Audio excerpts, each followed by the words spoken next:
Things are getting confusing in the nation's capital these days. Words that we thought we knew the meaning of are regularly twisted by the Biden administration to mean surprising things.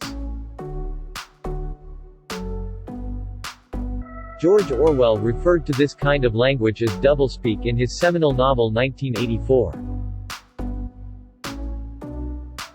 That book is a warning, but Joe Biden and his minions treat it more like IKEA instructions for what is starting to resemble a particle board dictatorship.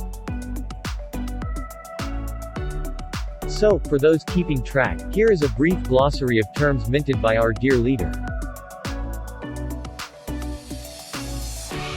David Marcus, in Del Rio, Texas. Locals are still in shock, grateful for border agents. This one started just a couple of days ago and it's a hoot. An irregular migrant is what we used to call an illegal alien, or undocumented immigrant. White House Press Secretary Jen Psaki has started using the term as a way of convincing us that there is no crisis on the southern border, just a set of challenges facing our system of irregular migration. It sets an interesting precedent. In San Francisco, for example, where stealing from CVS is the new civic pastime, it might not really be stealing, it might be irregular shopping. You see, the term irregular carries no moral condemnation, like illegal, or unlawful it's just not quite the norm. So what's the big deal? Amid concerns that by leaving Afghanistan to the whims of the Taliban our nation might be inviting it to become a haven for terrorism again, the White House gave us this pleasant term to quell those fears. It turns out that we have over-the-horizon capabilities. This is kind of like somewhere over the rainbow, except it mostly means drone strikes that kill innocent people, including kids.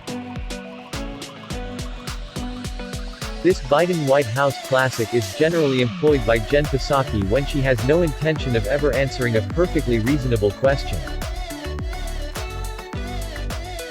The White House informs us that they will circle back to avoid ridiculous questions like, how many Americans are still in Afghanistan, how many irregular migrants have been let in the country, or how many breakthrough COVID cases have there been at the White House. Click here to get the opinion newsletter. When we think about infrastructure we tend to mean roads, bridges, airports, that kind of thing. But it turns out that you and I are also infrastructure. It's not that we can lay across a river while an 18-wheeler rolls over our backs, it's more like welfare.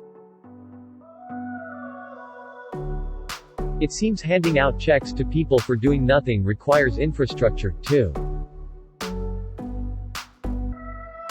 And for a mere $3.5 trillion the great DC Leviathan will turn us all into essential infrastructure.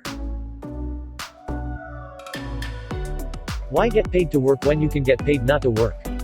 Why take responsibility for your own life when the government can take care of you forever? Remember the good old days, like 4 months ago when COVID vaccines were going to get us back to normal? Just get the jab and it will be the 1990s again. Sadly, that didn't really work out. That's because vaccinated people can still contract and spread the virus.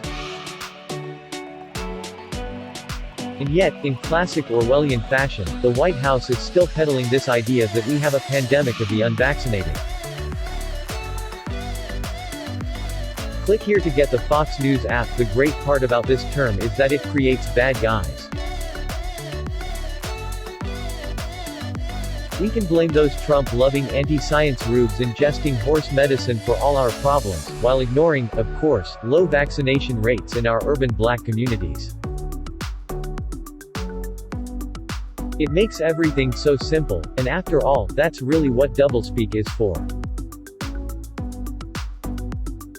I recommend printing this column out, maybe getting it laminated so that it's handy whenever the White House starts spewing out these nonsense terms in order to lie to you. But maybe lying is too harsh a term, maybe Biden and his band of bunglers are just telling you the irregular truth.